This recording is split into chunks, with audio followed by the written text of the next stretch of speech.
അസ്സലാമു അലൈക്കും എവരിവൺ. ഞാനിങ്ങനെ ഇൻസ്റ്റഗ്രാമിൽ ഇന്ന് കുറച്ച് കാര്യങ്ങളെക്കുറിച്ച് ഇങ്ങനെ സംസാരിച്ചിട്ടുണ്ടായിരുന്നു. എന്താണെന്ന് വെച്ചിട്ടുണ്ടെങ്കിൽ നമ്മുടെ ചെറുപ്പകാലങ്ങളിലൊക്കെ നമ്മുടെ ഉമ്മാരും നമ്മുടെ ആൻറ്റിമാർ, നമ്മുടെ ഉമ്മയുടെ അനിയത്തിമാർ, അവരുടെയൊക്കെ ലൈഫ് നമ്മളിങ്ങനെ നോക്കുമ്പോൾ അവരിങ്ങനെ വീട്ടിൽ ഭക്ഷണം ഉണ്ടാക്കുന്നു, വീട് വൃത്തിയാക്കുന്നു, ക്ലീൻ ചെയ്യുന്നു, ഇങ്ങനെയൊക്കെയുള്ളൊരു ജീവിതം മാത്രമല്ല, ഇപ്പോഴും അവരങ്ങനെ തന്നെയാണ്, അവരുടെ ലൈഫ് ഇപ്പോഴും അങ്ങനെ തന്നെയാണ്. അന്ന് നമ്മൾ വിചാരിച്ചുകൊണ്ടിരുന്നത് അവരുടെ ജീവിതം ആക്ച്വലി അങ്ങനെയാണ് എന്നാണ് അല്ലേ. അവരുടെ ജീവിതം ഡിസൈൻ ചെയ്തേക്കണം അങ്ങനെയാണ്, അവരെന്തൊക്കെയോ കാര്യങ്ങളാണ്, ഞാൻ ചെയ്യുന്നില്ല എന്നല്ല പറയുന്നത്, പക്ഷെ അവരവരുടെ ആഗ്രഹങ്ങൾക്കനുസരിച്ചാണ് ജീവിച്ചുകൊണ്ടിരിക്കുന്നത് എന്നാണ് നമ്മൾ വിചാരിച്ചു വെച്ചിരുന്നത്. പക്ഷെ ഇന്ന് നമ്മൾ ആ പ്രായത്തിലൊക്കെ എത്തിയപ്പോഴാണ് നമുക്ക് മനസ്സിലായത് അതല്ല ജീവിതം എന്നും, ജീവിതത്തിൽ ഒരുപാട് കാര്യങ്ങൾ നമുക്ക് ആഗ്രഹം ഉണ്ടായിരിക്കുമെന്നും ആ ആഗ്രഹത്തിന് വേണ്ടി നമുക്ക് പരിശ്രമിക്കാൻ പറ്റുന്നും അവരതൊന്നും സാധിക്കാതെ പോയ കുറച്ച് ആളുകളാണ് എന്നുള്ളതുമാണ്.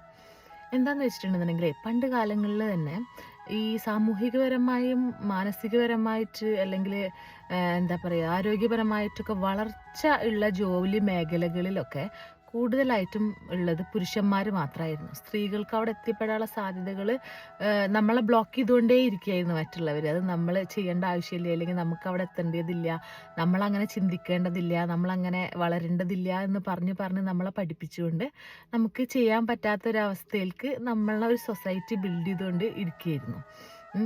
പിന്നെ അത് ഏതെങ്കിലും സ്ത്രീകളൊക്കെ അങ്ങനെ ചെയ്യാൻ വിചാരിക്കുകയാണെന്നുണ്ടെങ്കിൽ നമ്മളുടെ ചുറ്റുഭാഗത്തുള്ള സ്ത്രീകൾ അവൾ അങ്ങനെ ചെയ്യാൻ തുടങ്ങി എന്ന് പറഞ്ഞിട്ട് നമ്മളെ സ്ത്രീകൾ തന്നെ ഇല്ലാതാക്കുന്ന ഒരവസ്ഥയും കൂടെ ഉണ്ടായിരുന്നു. ഇപ്പം അതിൽ നിന്നൊക്കെ കുറേ മാറ്റങ്ങൾ വന്നിട്ടുണ്ട്. ഇപ്പം സ്ത്രീകളൊന്നും കൂടെ ഒക്കെ മെച്ചുവേർഡായി ചിന്തിക്കാൻ തുടങ്ങിയിട്ടുണ്ട്. അവരൊന്നും കൂടെ ഒക്കെ ഓക്കെ, സ്ത്രീകൾ ഇങ്ങനെ ഇരുന്നാൽ ശരിയാവില്ല, അവർക്കും അവസരങ്ങൾ വേണം, ജീവിതത്തിൻ്റെ നിലവാരം മാറണമെങ്കിൽ എല്ലാവരും വർക്ക് ചെയ്യാൻ തുടങ്ങണം, എല്ലാവരും കാര്യങ്ങൾ മനസ്സിലാക്കി തുടങ്ങണം എന്നൊക്കെയുള്ള ബോധത്തിലേക്കൊക്കെ എത്തി തുടങ്ങിയിട്ടുണ്ട്. പക്ഷെ എന്നാലും ഇപ്പോഴും അങ്ങനെയുള്ള കാര്യങ്ങളൊക്കെ ഇപ്പോഴും നിലനിൽക്കുന്നുണ്ട്.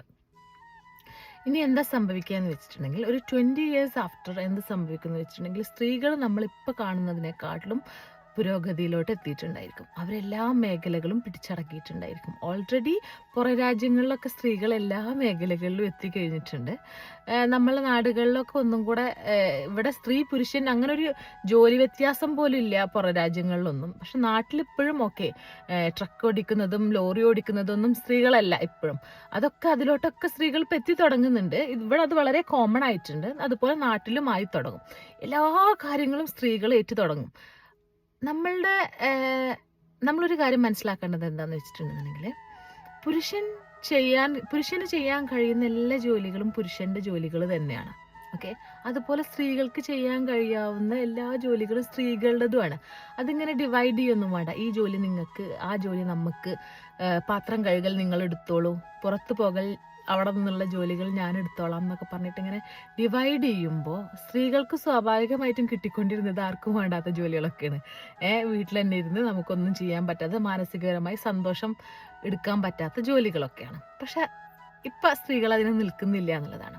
ഇനി എന്താ സംഭവിക്കുക എന്ന് വെച്ചിട്ടുണ്ടെങ്കിൽ ഇനിയുള്ള സ്ത്രീകൾ അല്ലെങ്കിൽ പെൺകുട്ടികൾ വളർന്ന് വലുതായി കഴിഞ്ഞിട്ടുണ്ടെന്നുണ്ടെങ്കിൽ വിവാഹം വേണ്ട എന്നുള്ള തീരുമാനത്തിലോട്ട് ഒരുപാട് എത്താൻ സാധ്യതയുണ്ട്. എന്തുകൊണ്ടാണെന്ന് വെച്ചിട്ടുണ്ടെന്നുണ്ടെങ്കിൽ അവർക്ക് ഫൈനാൻഷ്യലി സ്ത്രീകൾ ഇൻഡിപെൻഡൻ്റ് ആയിട്ടുണ്ടെന്നുണ്ടെങ്കിൽ അവർക്കൊരു പുരുഷൻ്റെ സപ്പോർട്ട് ആക്ച്വലി ജീവിക്കാൻ വേണ്ട എന്നുള്ളതാണ്. പക്ഷെ പുരുഷൻ എപ്പോഴും ഒരു സ്ത്രീയുടെ സപ്പോർട്ട് വേണം. അവർക്ക് മാനസികപരമായിട്ടുള്ള ഒരു സപ്പോർട്ട് കിട്ടിയാലാ, അല്ലെങ്കിൽ അവരുടെ കുറേ നീഡ്സിന് വേണ്ടിയിട്ട് ഫുൾഫിൽ ചെയ്യാൻ വേണ്ടിയിട്ടൊക്കെ സ്ത്രീ ഒരു വളരെ അനിവാര്യമായ കാര്യമായിട്ട് അവർക്ക് മാറും എന്നുള്ളതാണ്. അങ്ങനെ ആകുമ്പോൾ എന്താ സംഭവിക്കുക? പെണ്ണ് കിട്ടാത്ത അവസ്ഥ വരുമ്പോൾ നല്ലൊരു കുടുംബജീവിതം നമുക്ക് കാണാനുള്ള സാധ്യതകൾ കുറഞ്ഞു വരും. അതിന് നമ്മളിപ്പോൾ തന്നെ എന്താ ചെയ്യേണ്ടതെന്ന് വെച്ചിട്ടുണ്ടെങ്കിൽ സ്ത്രീകളെ പിന്നെയും വലിച്ച് താഴേക്ക് കൊണ്ടുവരാൻ നോക്കിയിട്ട് ഒരു കാര്യമില്ല. അവർ വരൂല. അവർ ഓൾറെഡി കാര്യങ്ങൾ മനസ്സിലാക്കി, പെൺകുട്ടികൾ കൂടുതൽ കാര്യങ്ങൾ മനസ്സിലാക്കി മുന്നോട്ട് സഞ്ചരിച്ചുകൊണ്ടിരിക്കുകയാണ്. അവർ ഉൾക്കൊള്ളാൻ ഉള്ള മാനസിക വലുപ്പത്തിലോട്ട് നമ്മുടെ മക്കളെ വളർത്തുക എന്നുള്ള കാര്യം നമുക്ക് ചെയ്യാൻ പറ്റുള്ളൂ. നമ്മൾ ആൺകുട്ടികളുടെ ഉമ്മമാരാണെന്നുണ്ടെങ്കിൽ, നമുക്ക് ആൺകുട്ടികൾ ഉണ്ടെന്നുണ്ടെന്നുണ്ടെങ്കിൽ നമ്മൾ എന്താ ചെയ്യേണ്ടത്? നമ്മൾ എങ്ങനെയാണോ ഒരു പെൺകുട്ടിയെ വളർത്തുന്നത് അതുപോലെ തന്നെ ആൺകുട്ടിനെ വളർത്തുക തന്നെ വേണം. ഭക്ഷണം കഴിച്ച പാത്രം കഴുകാൻ ഒരു പെൺകുട്ടിനോട് പറയുന്നുണ്ടെങ്കിൽ അത് ആൺകുട്ടിനോടും പറയണം, നിങ്ങളെ പാത്രങ്ങൾ കഴുകണമെന്ന്. ഡ്രസ്സ് അലക്കാൻ നിങ്ങൾ പെൺകുട്ടീനെ പഠിപ്പിക്കുന്നുണ്ടെന്നുണ്ടെങ്കിൽ അതുപോലെ നിങ്ങൾ ആൺകുട്ടീനെയും പഠിപ്പിക്കണം ഡ്രസ്സ് അലക്കാൻ വേണ്ടിയിട്ട്. ഇല്ല എന്നുണ്ടെന്നുണ്ടെങ്കിൽ കുറച്ച് കാലം കഴിഞ്ഞിട്ടുണ്ടെന്നുണ്ടെങ്കിൽ പെൺകുട്ടികൾ, വിവാഹം കഴിക്കുന്ന ആൺകുട്ടികൾ ആ വീട്ടിൽ കൊടുന്നാക്കും. എനിക്കിതിനെ വേണ്ട, എടുത്ത പോലെ തിരിച്ചു കൊടുന്നാക്കിയിട്ടുണ്ടെന്ന്. നമ്മുടെ മക്കൾക്ക് നല്ലൊരു ദാമ്പത്യ ജീവിതം എന്ന് വെച്ചാൽ ഒരു കുടുംബ ജീവിതം എന്ന് പറഞ്ഞാൽ ഭയങ്കര ബ്യൂട്ടിഫുൾ ആയൊരു സാധനമാണ്. നല്ലൊരു ഫാമിലി ലൈഫ് എന്ന് പറയുന്നത് വളരെ ബ്യൂട്ടിഫുൾ ആണത്. ആ സാധനം നമുക്ക് നമ്മുടെ മക്കളിൽ കാണണമെന്ന് ആഗ്രഹം ഉണ്ടെന്നുണ്ടെങ്കിൽ നമ്മുടെ വീട്ടിൽ നിന്ന് തന്നെ മാറ്റങ്ങൾ വരുത്തിയേ പറ്റുള്ളൂ. നമ്മളെ ഉമ്മമാർ നമ്മുടെ ആൺകുട്ടികളെ വളർത്തുമ്പോൾ കാര്യങ്ങൾ പറഞ്ഞു കൊടുത്ത് ഒരു പെൺകുട്ടിയെ വളർത്തുന്നത് പോലെ തന്നെ ആയിരിക്കണം വളർത്തേണ്ടത്. അതുപോലെ തന്നെ വാപ്പന്മാരെന്താ ശ്രദ്ധിക്കേണ്ടതെന്ന് വെച്ചിട്ടുണ്ടെന്നുണ്ടെങ്കിൽ അവർ ഉമ്മമാരനെ കമാൻഡ് ചെയ്തുകൊണ്ടിരുന്നിട്ടുണ്ടെങ്കിൽ, അല്ലാന്നുണ്ടെങ്കിൽ ഉമ്മമാരെ മേത്ത് അവരുടെ ആധിപത്യം ഇങ്ങനെ സ്ഥാപിച്ചുകൊണ്ടിരുന്നിട്ടുണ്ടെന്നുണ്ടെങ്കിൽ നിങ്ങൾക്ക് ഉണ്ടാകുന്ന ആൺകുട്ടികൾ നിങ്ങളെ തന്നെ കണ്ടുപിടിക്കും.